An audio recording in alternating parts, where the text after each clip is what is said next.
Hi, I'm Brian. Welcome to Autogefühl. We are here in Lisbon, Portugal to bring you a report on the brand new Peugeot 508 SW. What is it? Well, you may remember slightly earlier in the year when we showed you the brand new 508 and a huge amount had changed. This car has been just as hotly anticipated. It's the estate version, and we're going to take a closer look to find out just what it delivers.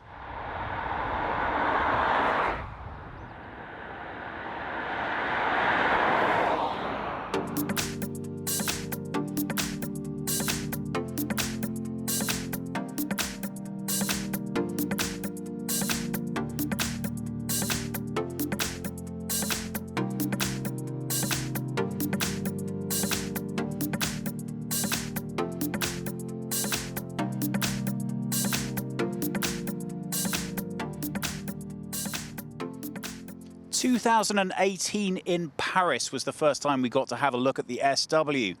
And as you may have noticed from our previous review of the 508, and if you haven't checked that out, please go take a look at it now, you will notice that Peugeot really have done a significant redesign on this car. So much has changed visually in terms of the way the car works and of course all of the technology that goes alongside it. So it's only natural that we were expecting to see the same big shifts when it came to the estate version. But how much of that's been carried through? Well, you can see with the visual styling up at the front, it's actually fairly difficult to distinguish it from the standard 508 just looking at it from head on. It looks great. You know, there are always going to be divided opinions about lots of different cars, but where the 508 is concerned, I have to say I'm pretty sure that almost all of the feedback has been positive. The 508, the predecessor, was a very popular car, but I think even its most ardent admirer agreed that it was just about time to have a little bit of a change. And with this new edition, well, it's obviously clear that Peugeot have put a significant amount of design and style changes into the way that the car sits on the road. It's much more stylish. I really don't think there's a better word for it than that. The way that the headlights are integrated, the way that the entire front grille is matched up to the front, this much more sporty looking bonnet with a really crisp, clean line that goes straight up to the side. It's had an almost complete makeover in terms of how the car relates to us visually from the front. But we already knew that. This is the estate, and that's the important aspect of it. Let's go and see how it delivers round at the side. At 4.79 meters in length, or 188 inches, the thing that you first visually really notice about this car is quite how impressively that length manages not to make this car look unsuitably large. Now, a lot of the inspiration for the design in this car comes from the shooting brake family, and you can see that really distinctly in the way that the back tapers off, but we'll get to that in just a moment. For now, I think what I really want to say about this is it's just 4 centimeters longer than its standard smaller brother, and 2 centimeters, and if you're not used to metric, that's only about that, shorter than its predecessor. So really there's been a huge amount of effort been put into making sure that this is a car that you want to visually own. And I do think that's important as the market moves towards SUVs in terms of people's tastes. Traditional cars have to redefine themselves slightly. So an attempt to make an estate car sexy is something that has kept designers up at night forever. Well, let's look at the side of this car. I have to say, I really appreciate the design job that is going on here. Look at the way this shoulder comes straight through, and it works so nicely with the roofline as it cuts off into the back. Now, you may remember from my review of the standard version of the car that the cost of the design there was a slightly limited headspace in the back. I'm really going to be interested in a bit to find out how that impacts on this car. But for now, it looks to me as if the designer, when they sat down with a piece of paper and crafted the way that they wanted this car to work, got almost greenlit on everything they were hoping for. Aesthetically, I think it's quite difficult to think of an estate car that looks this svelte on the road. It really is a superb bit of visual trickery to fit this much space into this much of a designed package. What do you think? Well, the side isn't the only place that this car has shrunk. At 1.42 meters in height, or 66 inches, this car is a full 6 centimeters shorter than its predecessor. So I'm really starting to get a bit more of an understanding as to how some of this visual trickery has been worked out. And is that going to have an impact on our available boot space? Well, we'll find out about that in just a moment. But for now, what I really want to point out to you is the visual aesthetic of this car dead on from behind. Obviously, this is what you're going to be seeing if you're sitting behind one on the motorway. And I think it's absolutely fantastic. I cannot think of another estate car off the top of my head that looks as visually impressive as this on the road. Why? Well, okay, let's talk about what an estate car is. It's a box on wheels, let's be honest. It's not the easiest car design to work with in order to produce something that's really sexy and exciting. But here, if we have a look at the way these horizontal lines have been integrated, like first of all, starting from the name up here to the lip as it comes back again, we can definitely see that shooting brake influence. But wow, what a revelation from the predecessor. There is so much styling happening here. These horizontal lines really do give this car so much more depth and detail to look at. It's so much more interesting than what came before. But you do have to ask, are we going to pay a price for all of that really nice design when it comes to interior space?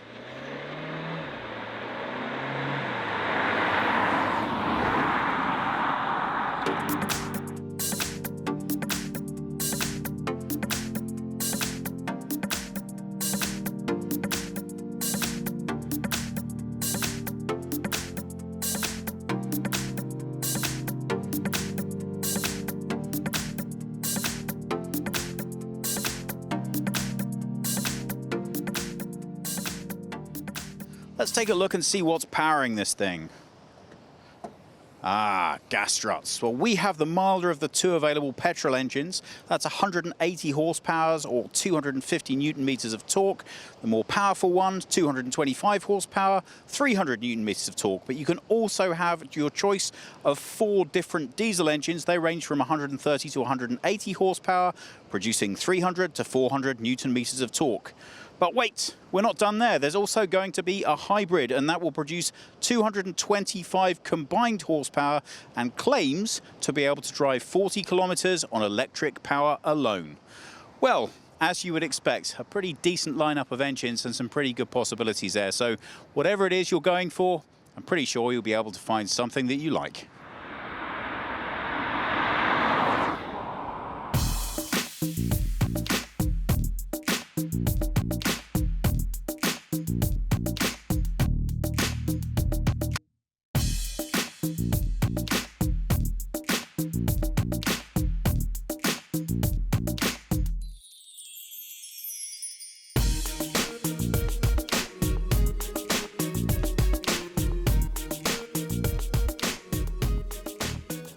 Well, the first thing to note, and we don't usually do this, I'm going to open up both of these doors at the same time so you can see, very unusually, for an estate car, we have frameless doors on the front and the back.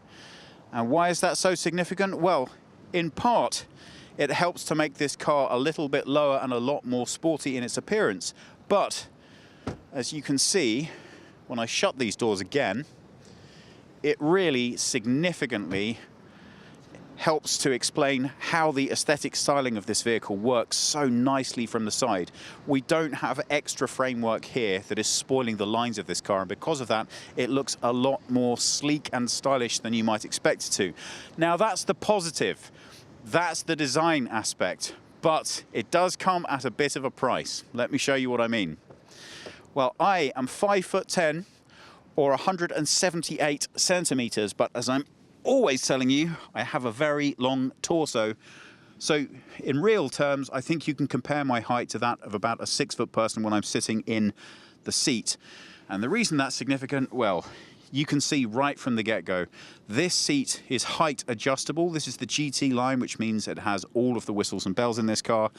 But I cannot make this seat go any lower, despite the fact that the steering wheel is very maneuverable, so I can get it right out of the way of the display at any height that I want to go for. I don't know, I would definitely have liked a little bit more space. Now, I am losing a little because of the panoramic roof that we have on the car, but nonetheless, it did take a little bit of driving before I stopped noticing that every single time I went round a corner, my head was being a little buffeted here. So I think if you're a taller person, it is really imperative that you have a good sit in this car before you decide to go for one, because, well, I get it. If you want to have the overall look of the car and the optimal aerodynamic performance, there are going to have to be a few slight compromises, but I'm not a massively tall person, and I think in an estate car, I want just a little bit more headroom. Okay, so that's niggle out of the way. Let's talk about the styling we have going on here. Well, again, we have the GT line, and that means that we have some very nice features in here. It's nicely finished. It will come as regular viewers, no surprise at all to learn that we would have liked to see a little bit less in the way of leather in this car, but that is optional and that comes with the line, so there are lots of other features you can pick from. In terms of the interior styling, well, if you've already seen the review for the coupe, there's nothing in here to alarm you or cause you surprise whatsoever. I think really the styling makes the most sense once you switch the car on, so then you can see how everything interacts with everything else. Now, there are a couple of really nice details here. The first time I ever sat in one of these, I had some serious misgivings about this wheel. I just didn't know, it felt a little bit too small to me. But that is all explained when you deal with the way in which this vehicle handles. And we'll say a lot more about that when I get to driving. But in short, the steering wheel suits the drive of this car really fantastically well. So if you're looking at the wheel thinking, I just don't know if that's right for me, really you have to drive it first and it will make a lot more sense to you. The main reason for that is the way that it works in concert with this display. Now, aesthetically, I have some little misgivings about the way that this all looks, but that's very much a styling choice. But in terms of how it works as a driver, it's really pleasing to have all of the information very visually accessible to you. And again, with the steering wheel and in combination, it makes for an extremely satisfying driving experience. So again, I would say to you, if you're looking at this thinking, I just don't know if that taste is for me, please give it a try driving it first, and then you really might have an opportunity to get the best out of this system and understand quite why it's been radically designed in this way. Now, aside from that, we have some very nice finishing details. I quite like this effect here throughout the dashboard. I'm pretty sure you all know I am not the world's biggest fan of piano black, but they have at least used a very nice surface finish on it, so it does not show up fingerprints nearly as easily as you might expect it to. And I really appreciate that, because when we come down to this central module, and I think Thomas, are you going to want to switch over sides to show that? Would be nice, yeah. Okay, so Thomas is just going to take a walk round the car so we can get a better look at that central console. So now we come to the central display, and I have to tell you, I have, between this and the coupe, put enough miles down that I am capable of giving you a pretty decent overview of how this system is when you use it. To me, it just doesn't feel quite as intuitive as it might, and I guess the perfect example of that is this heating and cooling control. They've done such a great job with giving me all the information I need as a driver to make this so diffuse and a little confusing. Really, guys, come on, a knob, that's the easiest thing to go with. If I'm navigating, which I can nicely and easily access with the navigation button, and I realize the car's too hot, too cold, this is my interface. Now, I ask you, do you think that that's something you're going to be accessing while you're driving down the road at 60? Maybe, I guess, when you get used to it, but I think it could have been done a lot more cleanly just with regular analog dials. But that's my taste, and you might feel differently. Now, the other two things that I would mention about this infotainment system is that the processor is simply not as fast as you might like. Now, a lot of that is because this visual display is very processor heavy. There is an awful lot of graphic design going on here. If Thomas shows you the driver's display, you can see, I mean, this is not just regular straightforward stuff. Now, look how much lovely detail there is in there. That looks really nice. But the price of that, as you get the sense, I mean, look at the way that that works. That's kind of a double-edged sword. On one hand, you think, gosh, they've really done a nice job there with making it look dynamic and very uniquely Peugeot. But obviously the other side to that equation is it takes so long. And I just don't appreciate that when I'm trying to drive. I really enjoy these animations and the way in which these menus changed. But when I'm driving, I just don't want to see it. I want to be able to flip from the information I have to the information I want. And we do notice that in the central screen as well. It's just not quite as crisp as we'd like it to be. And this isn't a cheap car, so therefore I do expect it to be a little bit smarter. And you do feel that in some other respects as well. If I just pop the car into reverse, I want to show you the reversing camera. Now, in the modern age, I would suggest to you that the quality of that view and the definition is a few levels below or a few years behind where I'd expect it to be. And now at least I can see that I don't want to run over Thomas's tripod, which he has standing behind the car. But it's not quite as crisp and defined as I might like. But, you know, I guess you're never going to get quite everything that you're looking for, and it's nice at least to see that there is a huge wealth of features available for you in this system. And as with any car, the more you use it, the better you get to know it, the more intuitive and the better it is to use. So now Thomas has hopped into the back to give you a better overview of exactly what the cockpit looks like. And I would say that the more that I drive this car and the standard version, the more that I like it. Yes, it is very unique styling. So at first, there is a little bit of a culture shock. There are an awful lot of areas here for dust to accumulate, and you're going to want to keep this clean. But I like that it's so original and distinctive, and that appeals more to me the more I have this car. You can see how the design language works nicely with the different surfaces, and the materials are all good quality and nicely put together. Here we have the top stereo system, which is the Focal bespoke system for the car, and that's nicely integrated into the way that the car appears and functions as well. We come slightly further down beyond the infotainment system. We come to the gear selector, and the more that I use this, the more that I like it. It feels really good, nice and solid in the hand, and it works really effectively. The first time you sit in this car, you think, oh, that drive mode selector's in a somewhat awkward position. But actually, when you're driving, it's very intuitive just to rest your hand here and flick up and down to pick through selections. Now, as with many of the other menus here, I think it's worth noting that they do not scroll through from top to bottom. So you have to actually go from one place to the other in order to select whatever it is you're looking for in the menu. I guess you can go backwards and forwards on that in one place. It's easier to know where you are within the menu structure. For me personally, I prefer it when they scroll right the way around because, again, the less attention I can need to pay to the system while I'm driving, the happier I am. But either way, it works well, and it's actually counterintuitively very nicely placed for you while you're driving. As I mentioned, this is very solid and nicely put together and very easy to use. Electronic parking brake back here and a little storage area here. Now, the sharp right, if you may have already noticed, there seems to be something of an absence of USB charge points. I know what you're thinking. Aha! I bet they're in the central console. Here's a 3.5mm jack for you to charge, for you to connect your music equipment straight into the stereo system. So where is the connectivity and the charging system? Well, I'm not going to make Thomas do acrobatics at this stage, but we'll have a little cutaway shot to show you there is a storage area directly under here. And if you have watched the other review that I did on the 508, you'll know that I was wondering at the time when I was driving how effective that was going to be for use and how much that was going to get full of clutter. Well, this time I have tried a lot to use my mobile phone in that space. We have an inductive charging pad down there. It didn't seem to matter quite what I did. I couldn't get my phone into the optimum environment for charging, which meant that what I want to do is sit in the car, throw my phone under there and forget about it, have it connect to the car, and that's it.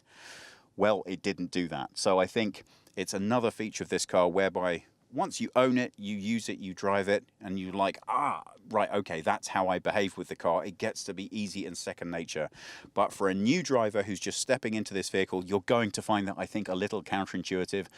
And I'm willing to bet you're going to find yourself leaving your car an awful lot thinking, I left my phone, because it isn't somewhere that's easily visually accessible for you to automatically take. But again, I have to give credit to Peugeot for wanting to do something just a little bit different. In a market that's always trying to look even more similar over time, it's always nice to find fresh and new approaches. And that is how I would sum up the entire experience of the cockpit.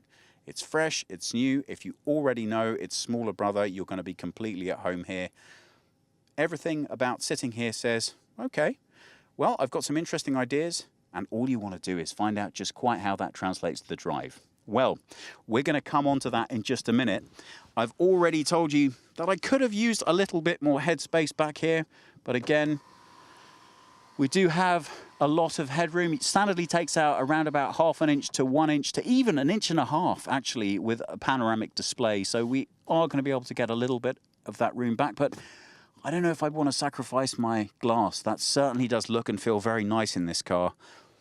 Now, with that very aggressive swooping headline that we had in its smaller brother, we didn't have the headroom we wanted to in the rear. So I think it's about time we found out.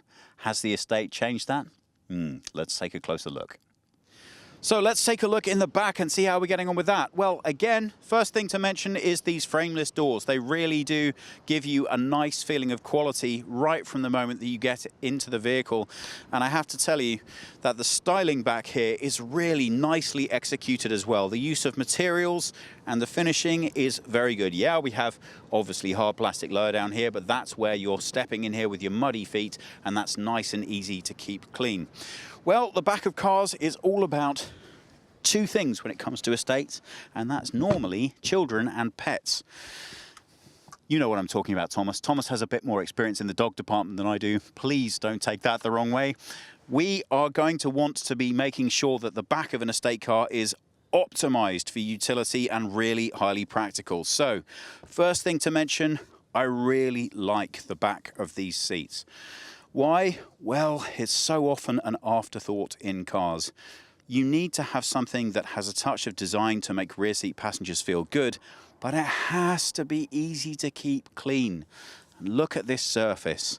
I can get that covered in mud, or maybe a couple of dog paws even, a nice bit of slobbering from an excited dog when we're driving around, and I'm going to be able to wipe that down and keep it really clean. Now, if we swoop down slightly lower, we can see that this car is fitted with a tether point and anchor points to the front passenger seat as well.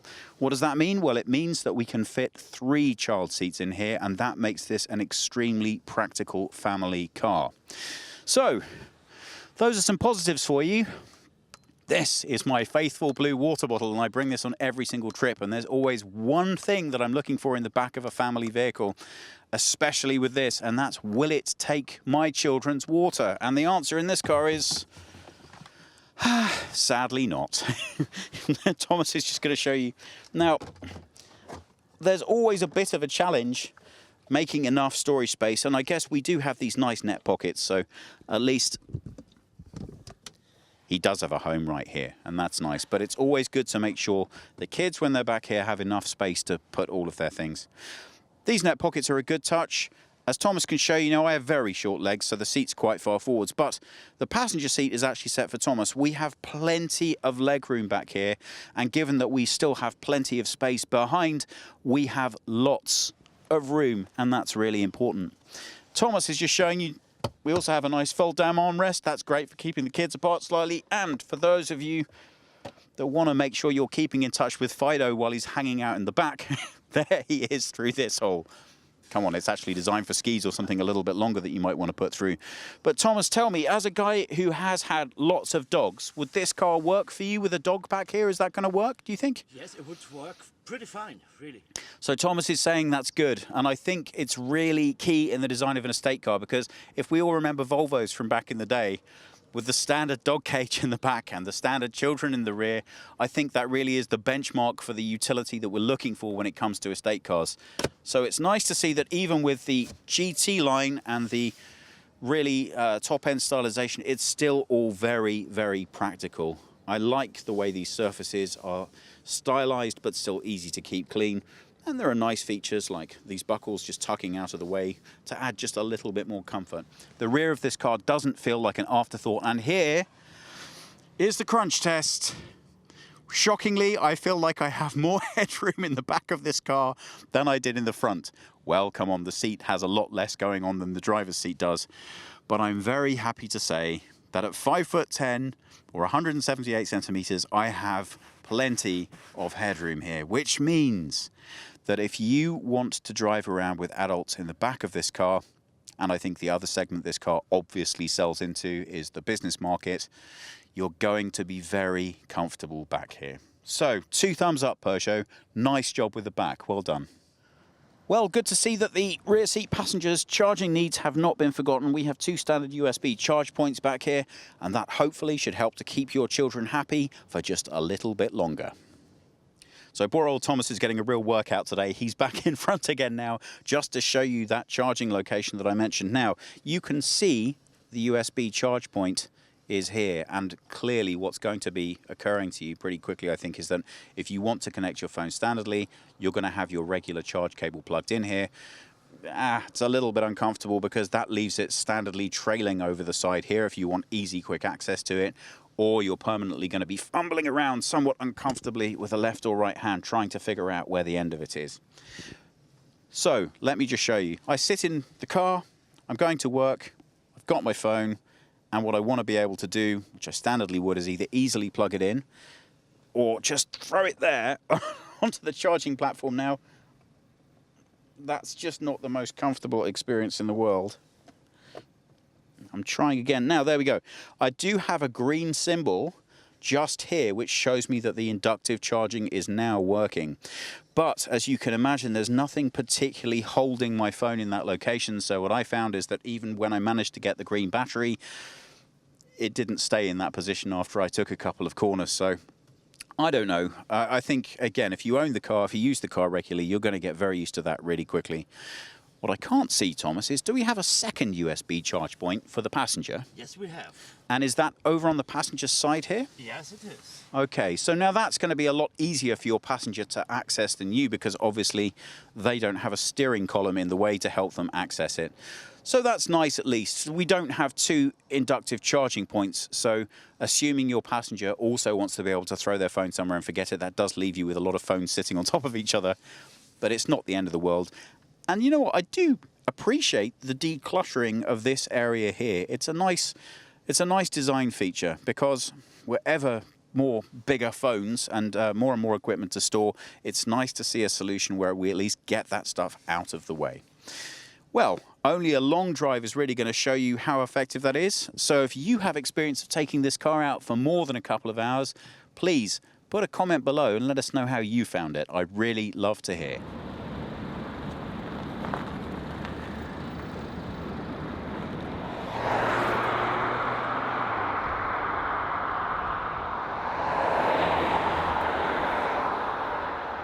At 6 centimetres lower and 2.5 centimetres wider than the saloon, there's certainly no lack of ability to be able to get your luggage into here. Look at that. I'd say that's a pretty decently sized bit of space. Now, here is where we find out what some of that aesthetic styling does cost us, though. What you're looking at is 530 litres of load space. Well, that is 30 litres less than the predecessor, which had a fairly cavernous boot. I guess it's going to come down to whether you think you really need that extra space. But for me, I think that that is a perfectly respectable size of boot. And honestly, I do have to look at the car every single day. So I'm perfectly happy with that compromise of making just a little bit more room in order to have something I really like to look at. Besides, if you want to get a sense of just how much space 530 litres actually is, well, come on, Thomas, let's use the tried and tested technique of Brian climbing into the boot. This is going to be a really strange shot. It is, however, a very nice way of getting an idea of exactly how much room that is. I've got to tell you, I'm not missing the extra 30 litres of load space, and we're not all done at that point in any case. We've got extra storage down here for a spare wheel. Hooray! A car that still has a spare wheel. I like that, don't you, Thomas? Me too. We've got some nice features. We still have these luggage tie downs, and of course, you will all know and love these. Now, if Thomas keeps the camera there, I'm going to come round to the side so you can get a sense of just how much space we now have. So Peugeot are calling these full flat seats. I always like it when manufacturers use that term, because you think, well, it's not quite flat, is it? But come on, it's not bad either. The rear seats come down in a standard 60-40 split. And if I get Thomas just to flick the magic handle in the back there so we can fold down the rest of the seats, There we are. What we're now looking at is 1,780 litres of load space. Well, I guess it is going to come down to your personal particular requirements. If you have something very specific in mind that you need to move, then obviously that extra 30 litres could really hurt. But I have to be honest, I think this is more than enough space for my needs, and I'm going to be thinking about that every time I look at the car. At the rear we have this flap, and it has a really nice feature which you will have seen in other cars. It lifts itself out of the way, and that gives you a really good, clean, easy access to the boot.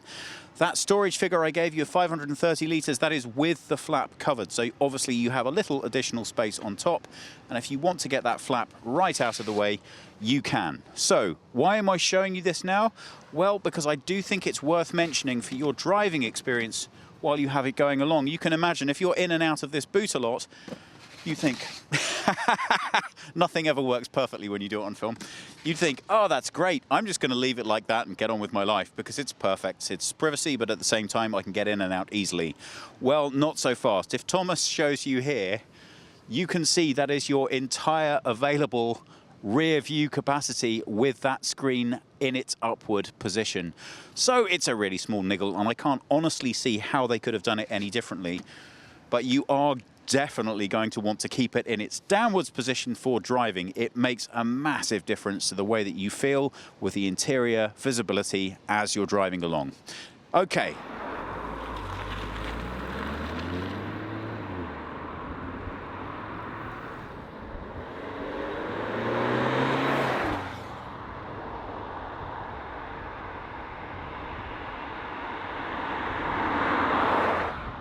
We're driving the PureTech 180 model of engine. That's the smaller of the two available petrol engines.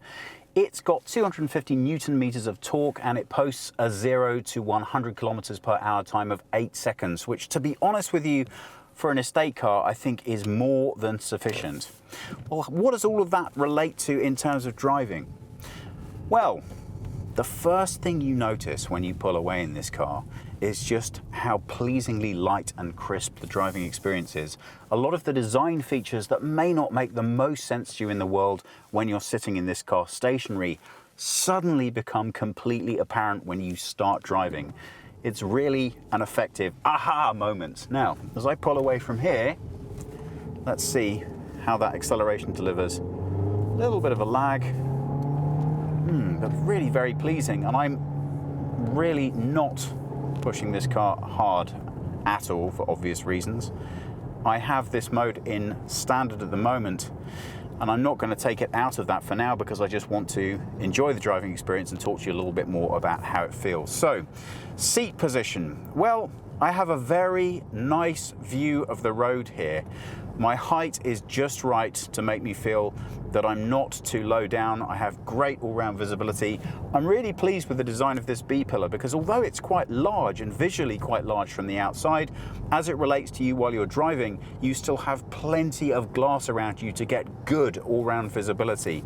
And in a car that's this stylized from the outside, that's actually quite impressive. And if I'm honest, a little bit surprising. Now, I mentioned a little earlier how important it is to make sure that back flap on the boot is down. It makes a huge difference to your driving experience to get just a little bit more glass at the back there so you can really see what's happening behind you. Now, we're driving along the coastline here in Lisbon, so we can't really get up to any crazy speeds or really push the handling of this car, but we have had the opportunity to take it in slightly more remote areas just to see how it handles once you really start putting your foot down a little bit. And politely is what I would say. This steering wheel is really a pleasure to use. It's really easy to be precise with it. The weight is nice. It's light and easy, but very precise to the touch. So the car is incredibly easy and responsive.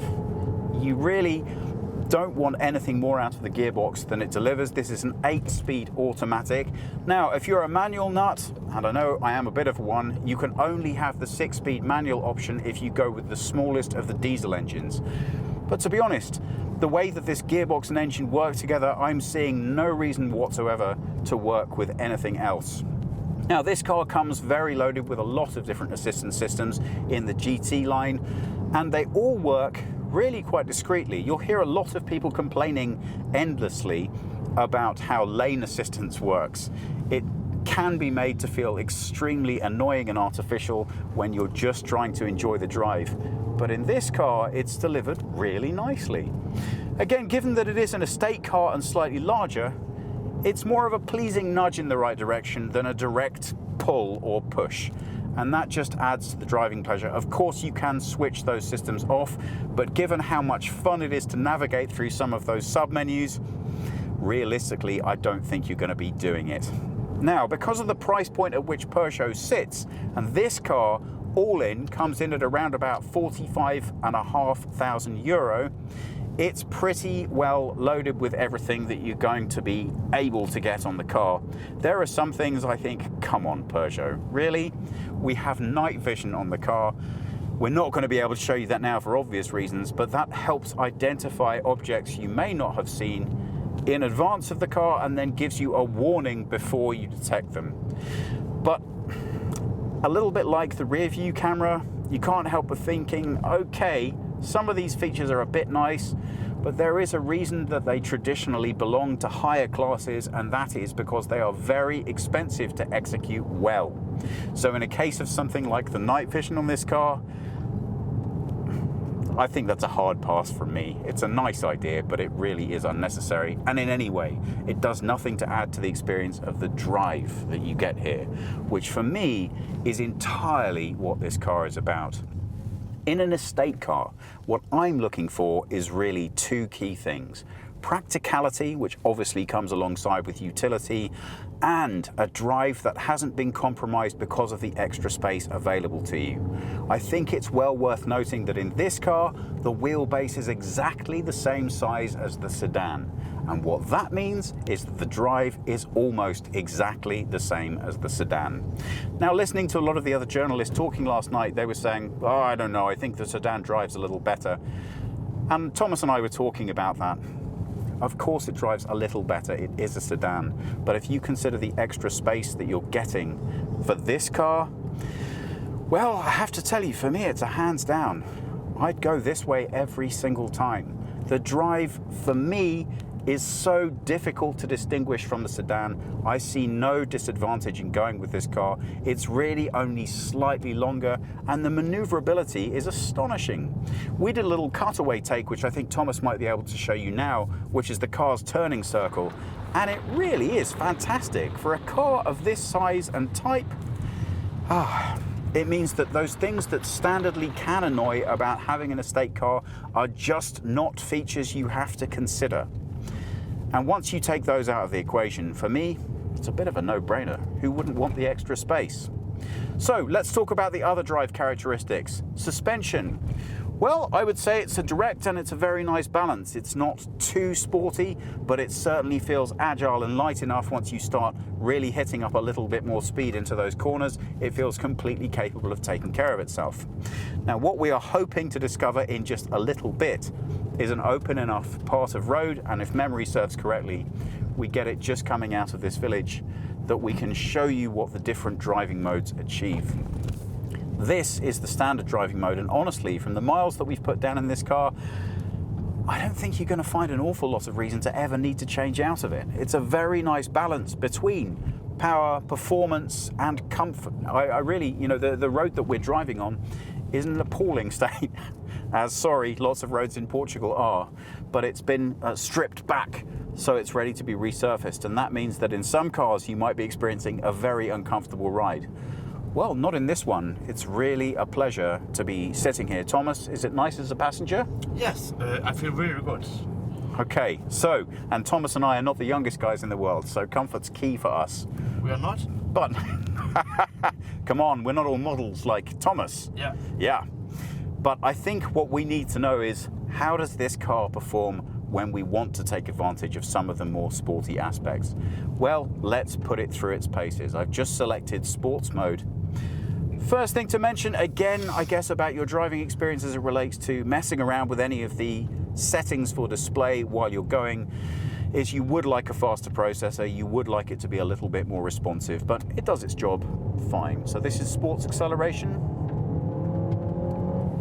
Okay, it's not going to set my world on fire. There's nothing radical happening there, but at the same time, it's enough to give me a little bit of a smile coming around these bends. Now, Portugal, certainly the bit that we're in, is not famed for having miles of empty road in which you can really open up a sports car. So I think it was a good choice of venue for an estate where you're not going to be wanting to see quite what it can deliver in terms of performance. But certainly we have enough road to show you what the dynamic range of driving is. There are the brakes. They're not the sharpest, crispest brakes in the world, but you're not driving at the high speeds that would necessitate it. Now, I'm not quite sure if you can pick up the engine note there. To me, the reason I keep switching out of sport and back into normal driving with this car is that I don't feel any need for it to deliver a sports-like performance.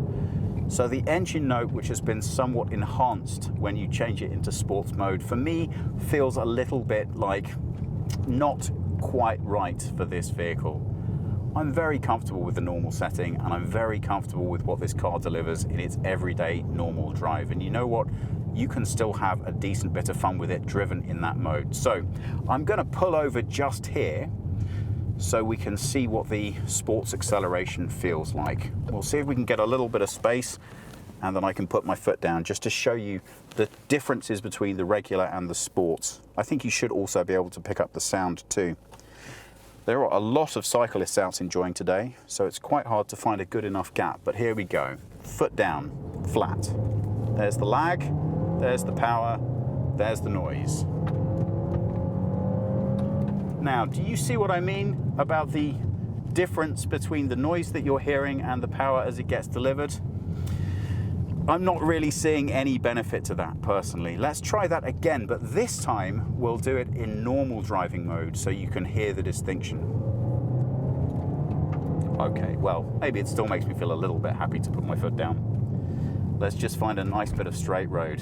Here we are. So, switch our driving modes back. We're in normal now. I'll let the car slow down and we'll repeat the exercise. So, foot flat down, lag, power, engine note just a little bit more discreet, and everything feels just a little bit softer. Well, for me, that suits this car, and it suits an estate car, to be honest. So here's what I'm thinking. If what you really want is performance alongside an estate, come on, for me, it's Golf R all the way. That is a fabulous car. But take a look at pricing. It's also a lot of money to throw down on a car.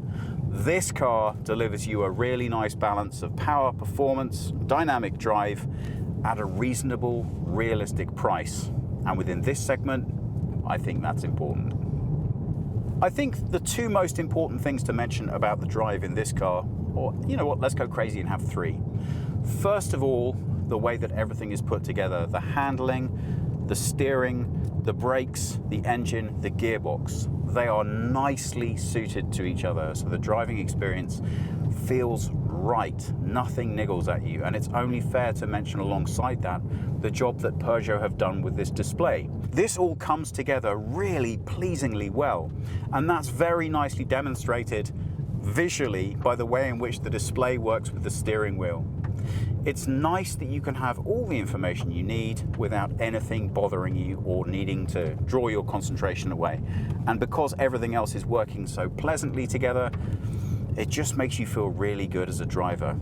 The seat's nice, it's comfortable, but I think we both agreed that there are other better seats out there from other manufacturers, but those are at higher price points. So in terms of what you get for your money, it's fine. I would be interested a little bit to see how it ages though. Some of these springs feel to me as if they might soften up over time. I don't know, it's something that might be worth considering, maybe not.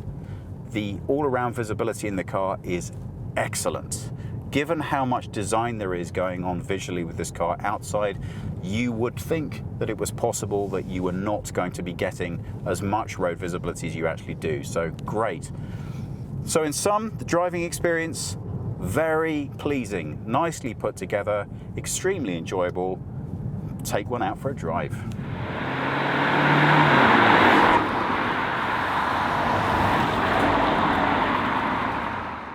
It's conclusion time. So what do we think about the 508 SW?